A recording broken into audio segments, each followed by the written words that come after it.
Сәлем, қалайсыздар? Осындай жаңа жылдық коммент жасағыларыңыз келсе, ловите рецепт. Сізге телевизордың қалған коробкасы және осындай екі көмекші керек. Телевизордың коробкасы әдемі етіп кесіп, оның жан-жағын скотчтап, бәрін дүзеп, тесілген жеріне қалтқы салып, бер жағын коробкамен жауып, әдемі қылып берген. Бұл коробкаға су тигендіктен өте майысып қалған, соның бәрін әдемі етіп істеп берді жолдасым. Ар жағымызға мән бермеңіздер, бізде ремонт жүріп жатыр, және жылдам сөйлеуге тура келді. Осы 1 минут жарымға бәрін сыйғызу керек болды.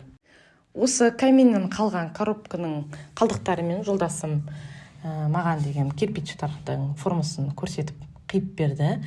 Әрі қарай өзім қиып, оны ПВА-клеймен жапсырып шықтым. Оның үстіне салфетка жапсырдым. Тоже ПВА-клеймен, себебі коробканың үстін краскілесек қарайып тұратын болғандықтан біздер бірінші салфетка жапсырдық. Салфетканың үстін ватмецонкамен краскіледім. Ең бірінші краскілегенде қиындық тудырады, бірақ әрі кептіріп краскілесеңіздер жақсы болып формасын ұстайды.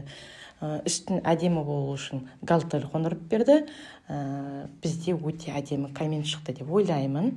Лайк басып, комментарий жазуды ұмытпаңыздар.